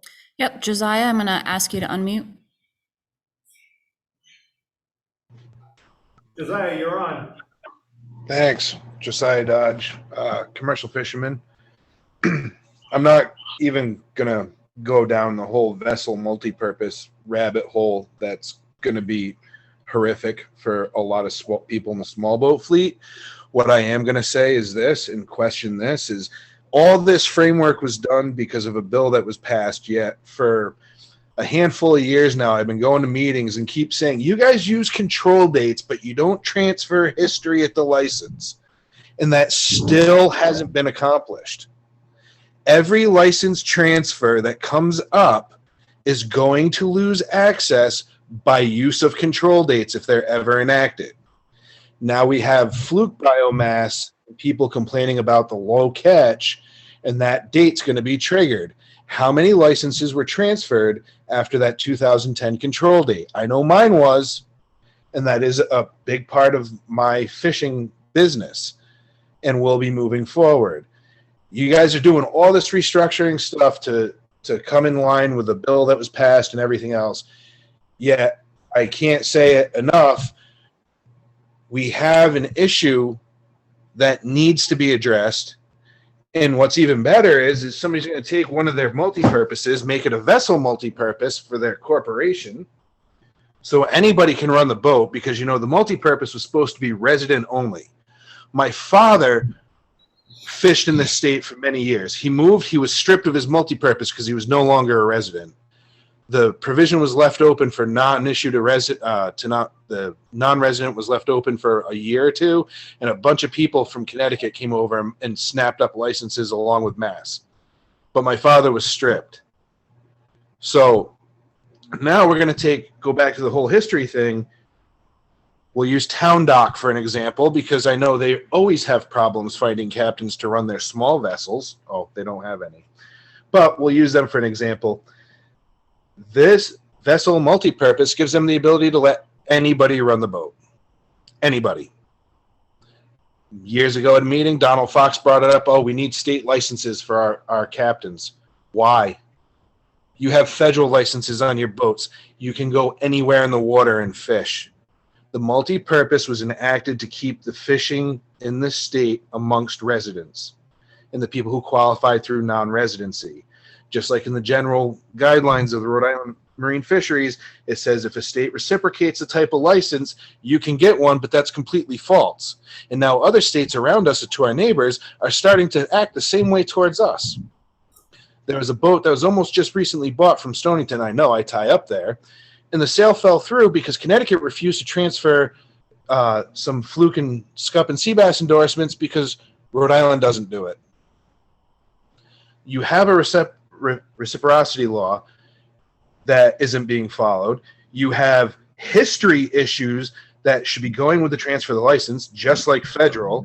If you buy a federal permit, you get the history. Rhode Island, the history doesn't go because it's classified or private information. And I've been explained that that's to keep people's private information in the environmental groups out of Rhode Island and really harassing the fisheries. But something's got to give, because every time that license is transferred after a control date, whether it's enacted or not, once the control date gets enacted, that license is no longer valid for that fishery. You're now hindering people's ability to earn. That's a lawsuit. You guys are, the Rhode Island DM's not following the federal guideline, but we have to follow the federal guideline on everything else, including management councils where we don't even have a seat, or we never did, or fish that left Rhode Island and got landed in other states, and that's how our quota got set. I'm that weird young guy that likes history. I listen when the old guys talk. This stuff needs to be addressed. I mean, hats off to DM for the job they do, and you guys do. I know management sucks. It's a hard job. There is no happy medium. It'll drive wedges in friendships and everything else. I understand that. But you can do all this stuff, but you can't even fix a simple problem that I've been bringing up for quite some time. I think you guys need to really look at DM and the director and say, hey, this is an issue. You need to fix this also, because you can restructure licenses and everything else and do all this crazy stuff. But until that's fixed, as soon as a control date hits, you're going to put people out of business. So now I say to you guys, please recommend to them to fix the history issues, fix the problems in the department. I don't like to be that guy. I'm not perfect, and I understand it's an impossibly hard job to make everybody happy. I do it. I try to do it at one of my other businesses. But when it comes to this has to get fixed. They can do all this, but they can't just make the history available. Because now the bigger problem is since 2010, every license that's been transferred, how do you keep track of that to say, oh, that person's allowed to fish for fluke or that person's not allowed to fish for fluke? The hammer comes down, everybody's kicked out. And that's huge. We hear all the time we need young recruitment in the state for fishermen. How do you do that when you can't make a living? So I understand that this is way off left field, but that should be included in all of this restructure. Thank you, Josiah, and I do sense that this is exactly the kind of discussion that's going to ensue, starting as early as next month, when the first workshop of perhaps many take place on all the other issues associated with licensing. So thank you for your comments. They don't seem to be applicable to the current proposal, but they well may be very applicable to the next phase of the process. So we urge you to participate, as I'm sure you will, in the next phase. Back to the council. Any further discussion on the motion? Seeing none, I'll call the question. All in favor of the motion, please raise your hand. 1, 2, 3, 4. Those opposed? Abstentions? Okay, did you raise your hand? Oh, you did. 5. It was unanimous. I'm sorry. I didn't see your hand. It's unanimous 5-0 to recommend to the director adoption of the licensing restructure regulations as proposed. Thank you very much. And we're on to the 2 last items here on the agenda. The first is the item 7, the 2022 Rhode Island Saltwater Recreational Fishing License Program Report. John Lake. All right. Okay, so and by the way, Dr. Rice has informed me that he does need to leave by 8 o'clock. So if he slips out, everyone will know why. We will still have a quorum, and we'll still be able to continue the rest of the meeting. I'm glad he's still here. So this is an annual event, as you know. We basically just go through the Saltwater Recreational License Program budget, how many licenses we brought in, how much money we brought in, and basically what we're up to. Next slide, please. So real quick, the saltwater license was implemented April 2010, sold via internet. You can either get it online or through authorized vendors. We do have a new system out being administered by a contractor, rhodeisland.gov, called Rio. This is very important. This license has a law that says that revenue can only be deposited in a restricted account that can be used for administrating and enforcing the saltwater license program, managing Rhode Island's recreational fisheries with emphasis towards state-based recreational fishery catch and effort statistics, as well as stock assessments, and enhancing our recreational fishing opportunities in Rhode Island. So a little other background here too. Usually I've already given this talk to our stakeholder group as a courtesy to get their input on how the program is going. I'm doing that on Thursday. So it's a little awkward timing here. If they come up with anything big, Bob, I will let you know and address it before you give this to the legislature. So, next slide, please. So, it was a good year last year in 2021. Another thing, we do this, it's a budget report, it's on the financial year, just that's why you'll see financial year up here. But we've been tracking our licenses sales. I don't go all the way back to 2011 for this, but the last 6 years, we've been trending upward, and we were very pleased this year, although we didn't sustain the big peak that we saw during COVID, we still stayed at a high level. We thought 2020 was really bolstered by the fact that you couldn't really do anything else but get outdoors and do stuff. We sold a lot of licenses. We were pleased to see that seems to have sustained itself into the next fiscal year as well. And we took, a few areas went down. The one thing I find interesting is we're issuing more and more over 65 licenses, and we've got an aging rec participant fisheries. So, I do think one of our budget categories, outreach and education, is an important one. Next slide, please. So this is net revenue, how much we brought in. It's a little different than gross in that we pay our our software contractor a certain percentage of each license sale, a certain amount of each license sale that's done over the internet. And if you're a brick and mortar vendor, you also get a portion of that sale as well if you sell it in your shop. So this is what DEM brought in here. Once again, we sustained our sales, and so we were able to keep our income up as well. Not as great as 2020, but that was a crazy year. We'll all agree. We took in net $258,467 last year. Next slide, please. So what did we spend it on? I hate to disappoint y'all, but it wasn't a very exciting year for buying stuff. Last year I came to you with a new vessel and a nice new boat ramp down at Quahog. The next boat ramp up for upgrade is the Westerly Main Street ramp. Unfortunately, it is stalled in permitting, although we were able to spend some money to match for a dive survey to get the permitting started. We also spent some of our infrastructure money, new infrastructure, boating access 1, they are redoing the road going into the Quahog boat ramp, as well as some of the parking area to make it a more resilient site to climate change, as well as to improve the flow there. You know, if you've been down there, it can get a little tight. That was our big infrastructure projects.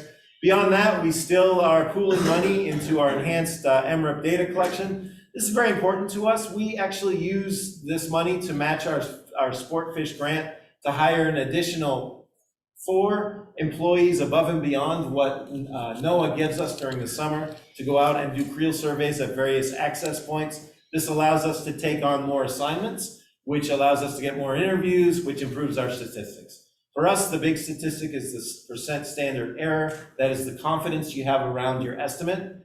And here they are right here. You can see that we've been doing well. I will say I'm very proud of my crew. They take this very seriously.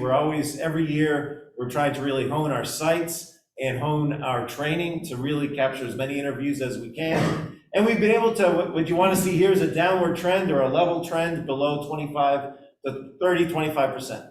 Any PSE below 25% is great. I know in any industry, if you said 25% error, what are you talking about? That's great in recreational. If you're above 40%, it can't be used unless under special circumstances.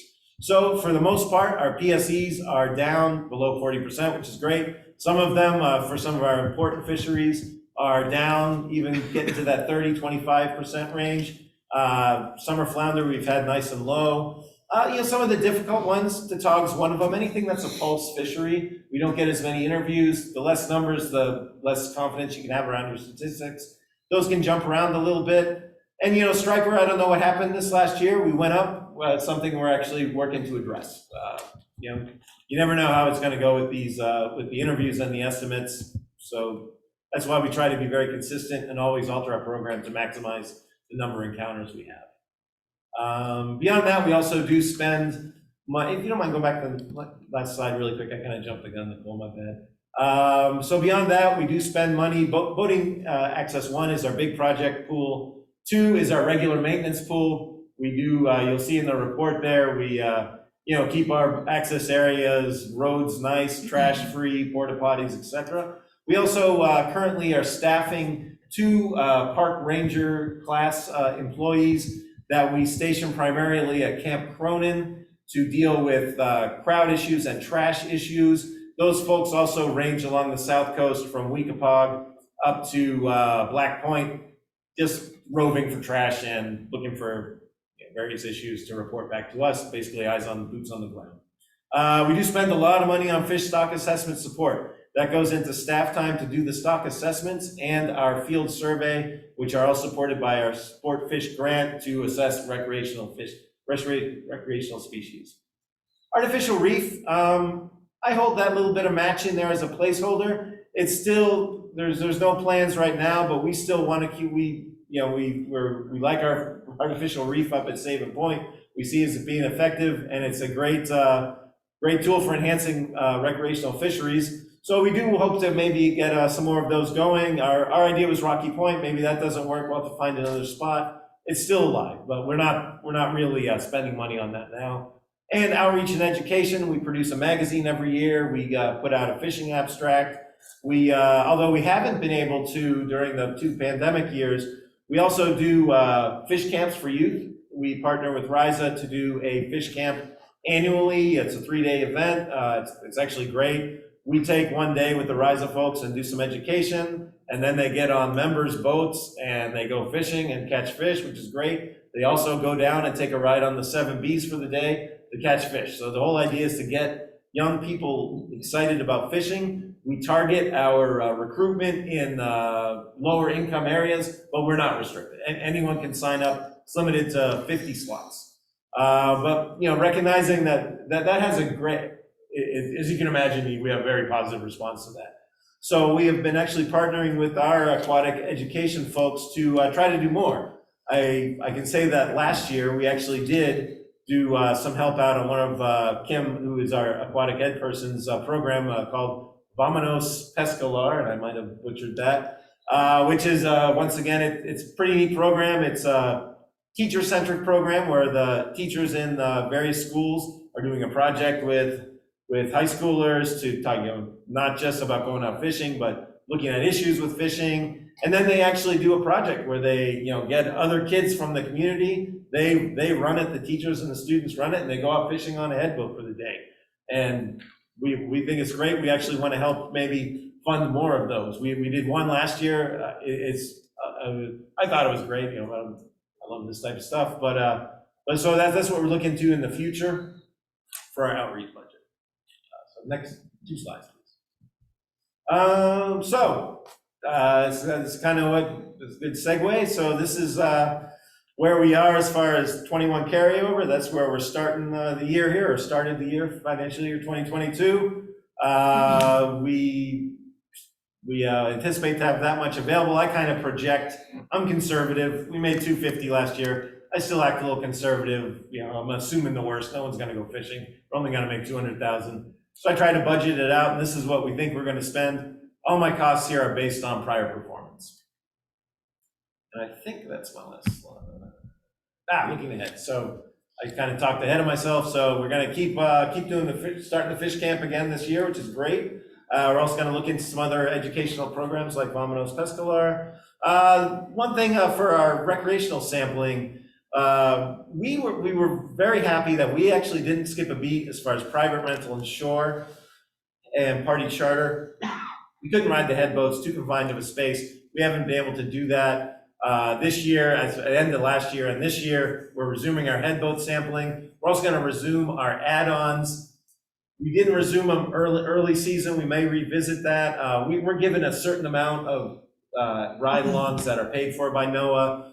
We enhance those. We actually ask for more because we hire additional staff, and we're going to try to start doing that more now that we feel more comfortable out on these boats. And with that will come, one thing we don't get money for is to sample headboats in wave 1. Next year, assuming everything goes well, we're going to be right back out there because that's an important time of year. So one other thing that's happening is we took over the for-hire large pelagic telephone survey last year. So it used to be a private contractor did that. Now our staff does it. We're not sure when the switch is going to take place, but it looks like we're going to be doing those interviews in 2023 or 2024. So with that will come more budget. We're hoping to get another person out of this, not a half person like they did for the phone survey, which is another story. So we look forward to that. It might not work out at Rocky Point. There's been a little opposition, but we still maintain the hope to have another reef project out there. We are definitely putting more into outreach. We are having, during the summer, I have a staff member and a lot of our interns dedicated to making us more of a social media presence, which hopefully saw some of our videos last year. We're building on that more and more. And so this one's a little disappointing. We've been working with the Division of Law Enforcement to try to get our, if you caught 2 fish over the bag limit, instead of having a summons to court, you actually get a ticket. We put in a lot of time on that. Unfortunately, it did not go forward. That doesn't, I know we still want it to go forward. So we're going to try to work towards, see what we have to do to convince folks that that is a good project. Like I said, Main Street boat ramp stalled in permitting right now, but we anticipate that going forward next year. Any questions? Questions for John? For the council? And just to clarify what John said at the beginning, he will be providing the same presentation to the saltwater anglers Thursday night. Yep, it's good. So saltwater anglers were key in getting this license. We, as a courtesy, every year we meet with them to talk about the license, and also basically those are the folks that can give us the best input. So we go through it with them, and if they have any suggestions, I'll always incorporate it or consider it for the program. Well, and so I'd like to suggest to the council is that if the council is prepared to recommend, and there is a motion that we need to take on here, but it could be contingent upon any and all comments offered at the RIMFC meeting on Thursday would be folded into the final report without having to go back before this council. So I feel comfortable in offering that. If the council does as well, we could make that as part of the motion, and the motion is consistent with what the statute calls for, and we've done this now for 12 years in a row, so here we are for our 12th year to call upon the council to determine whether the program is continuing to meet its intended purpose. That was baked into the statute that adopted in 2010, that every year this program would be presented to the council, as John just did, and the council would make a determination as to whether it is continuing to meet its intended purpose. So that would be the motion that I would be willing to entertain. Dr. Wright? And I would like to make that motion. Is there Something consistent with this statute. Thank you very much. Seconded by, so moved by Dr. Rice and seconded by Travis Barrow to, regarding that motion. I'm sure Nicole will find a way to articulate on the screen at some point. There it is. Recommend to the director that the program is continuing to meet its intended purpose. Discussion on the motion?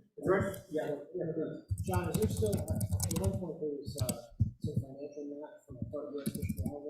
Yeah, so I didn't go into that. So the overriding policy for this money is to use it as match to our sport fish grant. We do that whenever possible. So every dollar that we spend, the intention is to leverage $3 extra from U.S. Fish and Wildlife Service. Not to steal from I usually go into a little more detail with you folks on the board, but I will say that our sport fish grant is filling up a little bit, so that's been a challenge. We actually did, for the fish camp, we're going against that a little bit, but it's worth it. So, but yeah, that's still our overriding policy, Travis, okay. and yeah, that's always the goal, because it really does leverage a lot. 1 for 3 is great. Any other questions or discussion on the motion? Seeing none, all in favor, please raise your hand. It's unanimous 5-0. And Pete, I'm sorry. We have an agenda discrepancy. We jumped over one because I think you have an original agenda in front of you. And it was revised, the packet is correct. I just checked open meetings, open meetings is correct. So I'd like to just point it out to you. That's number 7 as we had it. You've got it there. So it's all like this. And then this. I apologize. On our website, we have both. Okay, so good to know that the correct agenda that I did not have before me, but is correctly filed and posted, does have an additional item that I skipped over, so I will now return to it. It's item 7. It's the 2022 Research Pilot Aggregate Program Participation issue, and to John for that as well. Yeah, so thank you. I added this agenda item.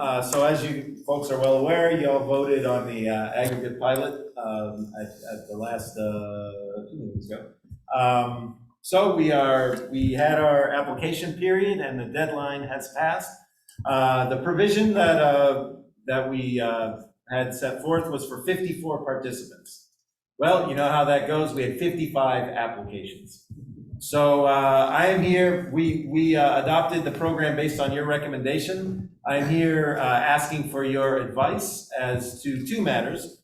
So we did have one unfortunate person that got all his stuff in on time, and he was number 55. We also had another situation where we had, so one of the other provisions was if you were in the program prior to this year, you were a priority applicant, meaning you had first right of refusal. And we had 4 of those folks miss the deadline. They submitted their applications the Monday and Tuesday after the deadline passed. They have various excuses, but they are priority applicants. They were in the program before. So basically what I'm looking for your advice is, would you all agree to allow us to have 5 additional people into the program, making it up to 59? We would change the rule via direct final rule to accomplish this. 1 to 2 I mean, you can't make it up 54 slots, 55 applications. That is what it is. And to accommodate the priority applicants that just missed the deadline. So.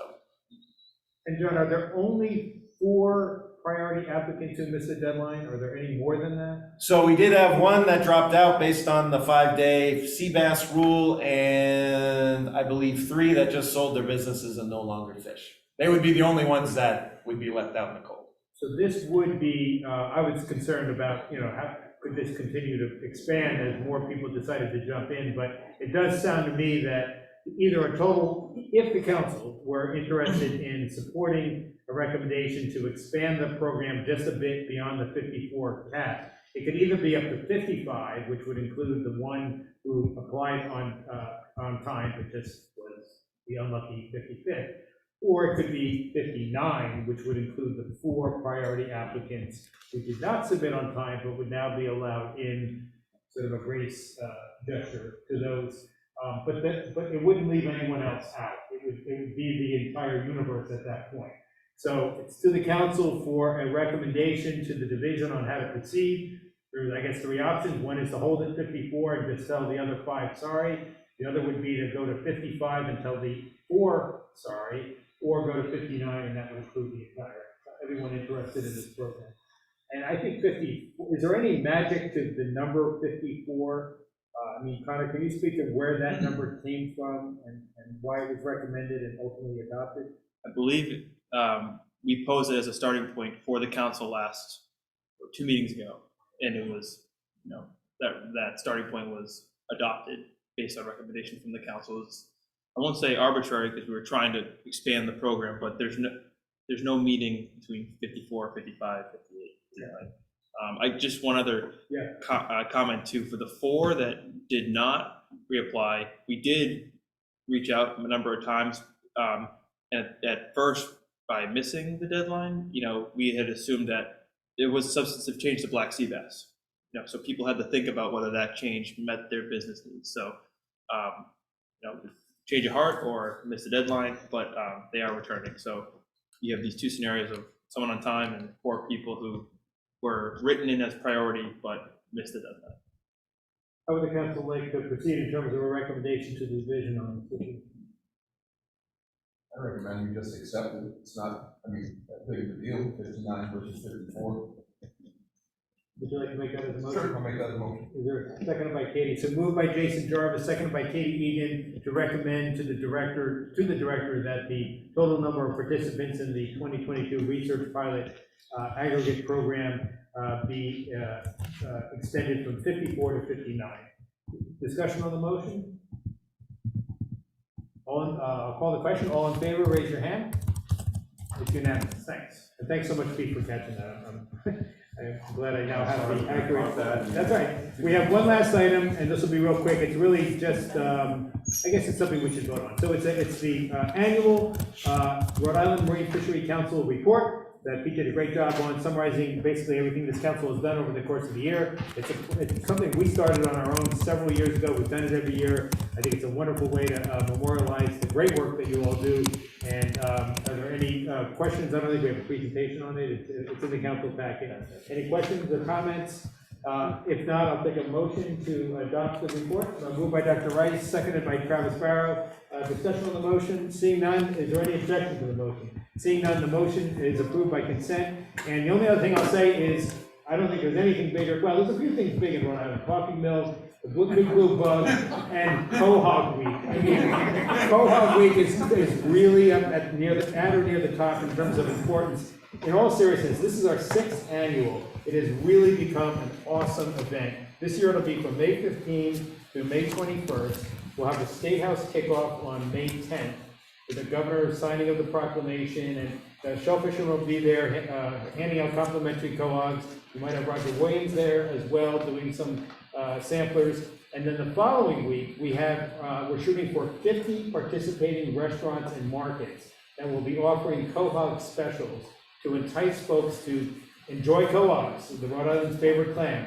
And if you go to seafoodri.com, you'll see our Quahog Week 2022 page. You'll see actually already about 20 participants. I mean, it's like they're piling on. This has become a really popular event for all the right reasons.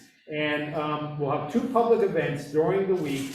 On Tuesday, May 17th, from 5 to 8 p.m., we'll be at Whalers Brewery in Wakefield. The Rhode Island Shellfishermen's Association will be there serving complimentary clams on the half shell. Perry Rassa will be there with complimentary chowder, and Dave's Marketplace will be there with complimentary stuffies, and of course there's the Whalers beer. So how can you pass that up? And then on Thursday, May 19th, we'll be at Narragansett Brewery up in, I guess it's Pawcatuck. Pawtucket, God, how do I, Pawtucket. A beautiful new facility. If you haven't been there, it's an awesome place. Same deal, from 5 to 8 p.m. The shellfish will be there. We're looking for some additional vendors, and we think there's going to be a lot interested. So it's a really great week. It's all fun. It's all clams. There's some beer involved. There's some. It's just an awesome event, and I just want to urge all of my fellow council members to please participate in whatever way you choose. And it's a way to thank our hardworking men and women who harvest this wonderful resource and make it available to us. Is the Providence River gonna be open during that week? I don't know.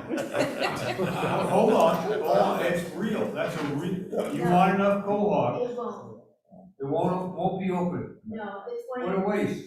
well, that's something we can talk about for next year, There you go. 20. We missed it by just a few days. That was discussed.